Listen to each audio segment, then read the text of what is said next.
오늘 우리에게 주시는 하나님의 말씀은 전도서 9장 11절에서 18절까지 말씀입니다. 11절. 내가 다시 해 아래에서 보니 빠른 경주자들이라고 선착하는 것이 아니며 용사들이라고 전쟁에 승리하는 것이 아니며 지혜자들이라고 음식물을 얻는 것도 아니며 명철 명철자들이라고 재물을 얻는 것도 아니며 지식인들이라고 은총을 입는 것이 아니니 이는 시기와 기회는 그들 모두에게 임함이니라. 분명히 사람은 자기의 시기를 알지 못하나니 물고기들이 재난의 그물에 걸리고 새들이 올무에 걸림같이 인생들도 재앙의 날이 그들에게 호련히 임하면 거기에 걸리느니라. 아멘. 빠른 경주자라고 꼭 1등을 하는 것은 아닙니다. 아무리 빨리 달리는 경주자여도 경기 당일에 컨디션이 나쁘다면 1등을 못합니다. 용사들이라고 꼭 전쟁에서 승리하는 것도 아닙니다. 아무리 용사여도 전쟁 당일에 팔이나 다리가 부러져서 전쟁할 수 없다면 전쟁에 이기지 못합니다. 지혜롭고 명철한 자들이 꼭 성공하는 것도 아닙니다. 지혜롭고 명철하다고 해도 실수할 때가 있고 주변 환경이 받쳐주지 않을 때가 있습니다. 그러면 실패하게 되어 있습니다. 그렇다면 왜 이런 일들이 생기는 걸까요? 하필 시기와 때가 맞지 않은 거죠. 이번 월드컵에서 손흥민 선수가 월드컵 개막 얼마 전에 얼굴이 골절돼서 수술을 했죠. 그로 인해 제 기량을 다 발휘하지 못했습니다. 왜 하필 그때 다쳤을까라고 생각할 수 있지만 이처럼 우리 뜻대로 잘 안 되는 게 우리 인생입니다. 인생 살다 보면 이렇게 시기와 때가 맞지 않는 경우가 종종 있습니다. 피조물인 우리들은 나의 시기와 때를 잘 모릅니다. 물고기가 그물에 걸릴 때를 모르고 새들이 올무에 걸릴 때를 모르듯이 우리들도 우리에게 돌연히 임하는 때를 잘 모릅니다. 그것이 바로 우리들의 인생이고 우리들의 한계인 거죠.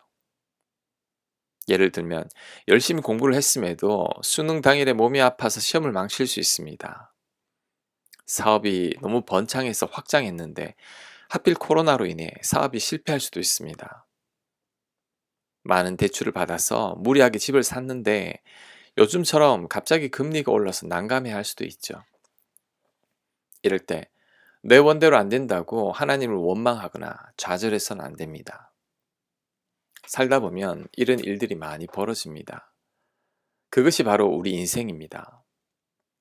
하지만 이것을 인정하지 못하는 분들이 있죠. 내 원대로 안 되거나 내가 원하는 때에 안 된 것을 받아들이지 못하는 분들이 있습니다. 이런 분들은 결국 후회를 하거나 누군가를 원망하게 됩니다. 하나님을 원망하거나 인생을 비관하기도 합니다. 그런데 그러면 나만 손해 있고 나만 불행한 인생을 살게 되죠. 이럴 때 우리는 피조물의 한계를 겸손히 받아들여야 합니다. 내일 어떻게 될지 모르는 것이 우리 인생이니 우리는 이 한계를 겸허히 인정해야 합니다. 살다 보면 내 뜻대로 안 되고 내가 원하는 때에 안 될 수도 있습니다. 그것이 우리 인생이라는 것을 빨리 수용해야 합니다.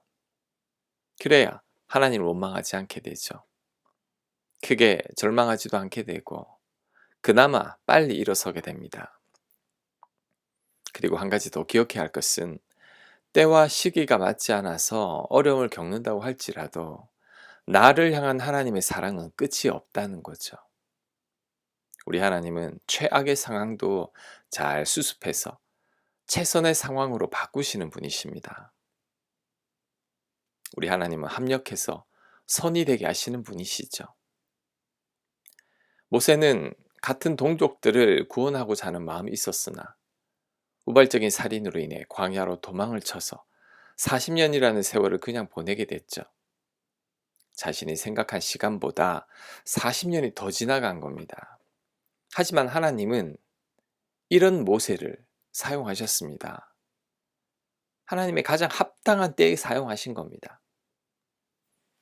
하나님은 우리 원대로 되지 않는 때라고 할지라도 그 때를 통해서도 선하게 역사하십니다. 우린 이 사실을 굳게 믿어야 합니다. 그럴 때 우리 원대로 되지 않는 때를 보내면서도 크게 낙심하지 않게 됩니다.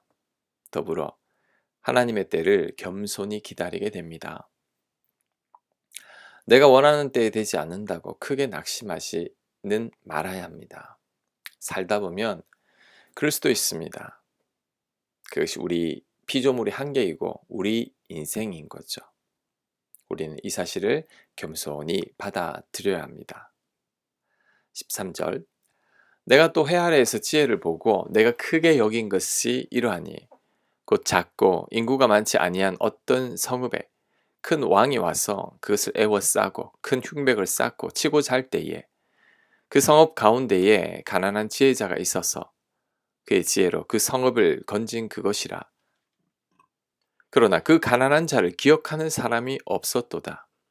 그러므로 내가 이르기를 지혜가 힘보다 나으나 가난한 자의 지혜가 멸시를 받고 그의 말들을 사람들이 듣지 아니한다 하였노라.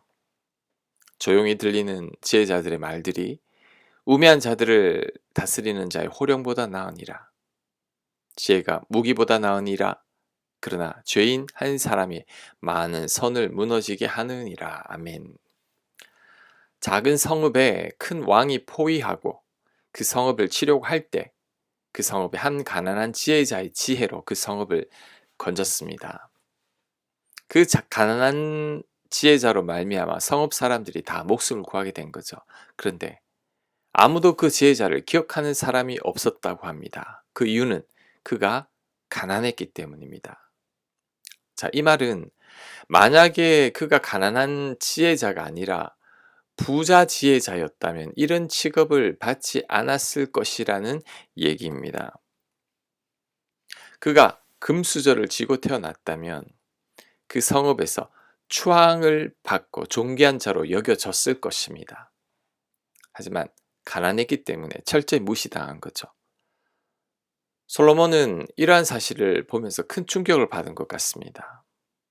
그래서 세번역 성경에는 지혜자가 가난하기 때문에 외면을 받는 것을 보고 솔로몬이 큰 충격을 받았다고 번역하고 있습니다. 이것은 굉장히 불공평하고 부당한 처사이죠. 그런데 지금 우리들에게도 이런 일들이 많이 벌어지고 있습니다. 내가 태어났을 때 금수저가 아닌 흙수저를 쥐고 태어났을 수도 있습니다. 내 외모나 키가 남들보다 열등할 수도 있습니다. 부모를 잘못 만나서 학대당하며 컸을 수도 있습니다. 내가 장애를 가지고 태어났을 수도 있습니다. 이 모든 것들은 내가 원했던 게 아닙니다. 어쩔 수 없이 받아들여야 하는 운명과 같은 거죠. 이럴 때 이런 나의 운명을 저주하며 화만 내면서 살 수는 없습니다. 하나님을 원망하고 의기소침하게 살아서도 안 됩니다. 그러면 나만 손해고 나만 불행해지는 거죠. 어차피 인생은 불공평하고 부당한 겁니다. 이 세상에는 완전한 정의나 평등은 존재하지 않습니다. 아무리 평등하고 공정한 세상을 만들려고 애를 써도 그런 세상은 오지 않습니다. 왜냐하면 이 땅에는 죄 많은 인간들이 많이 살고 있기 때문이죠. 힘과 권력과 부를 지닌 자들이 특권을 누리고 있어서 가난하고 힘없고 못 배운 자들은 소외당하고 무시받게 되어 있습니다. 너무너무 속상하지만 어쩔 수 없는 현상인 거죠. 모두가 공평하고 모두가 동등한 대우를 받는 세상은 이 땅에 존재하지 않습니다. 그런 세상은 오직 천국뿐이죠. 그러니 불공평과 불의에 분노해서는 안 됩니다. 억울하지만 이것도 받아들일 수 있어야 합니다.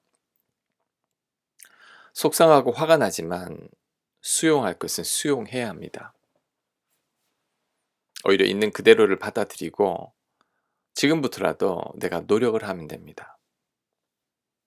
흙수저로 태어났지만 자신의 노력과 성실로 자신의 운명을 바꾼 분들도 많습니다.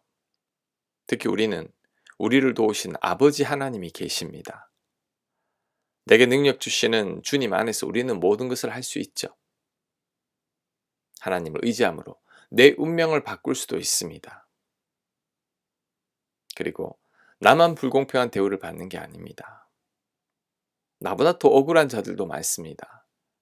나보다 더 가난하고, 더 약하고, 더 배우지 못한 자들도 많습니다. 그러니 지금 내 처지를 감사할 수 있어야 합니다. 세상은 절대 공평하지 않습니다. 정의롭지도 않고 공정하지도 않습니다. 우린 이 사실을 먼저 받아들여야 합니다. 그리고 불평과 원망 대신에 내가 할 수 있는 최선을 다하며 살아야 합니다. 지금 내가 누리고 있는 것만으로도 감사할 수 있어야 합니다. 그래야 남은 인생만이라도 복되게 살아갈 수 있습니다. 불평과 원망 대신에 감사와 기쁨으로 살아갈 수 있는 거죠. 그렇게 살아가는 저와 여러분들 되시길 간절히 축원합니다. 아멘. 하나님, 내가 원하는 때에 되지 않는다고 할지라도 가장 합당한 하나님의 때를 믿게 하옵소서. 가장 적당한 때에 역사하시는 하나님만을 신뢰하게 하옵소서. 이 세상이 공평한 것 같지 않지만 그것에 대해서 불평하고 원망하기보다 받아들일 건 받아들이고 남은 내 인생만이라도 최선을 다하며 기쁘고 즐겁게 살아가는 저희들 되도록 역사하여 주시옵소서. 예수님 이름으로 기도합니다. 아멘.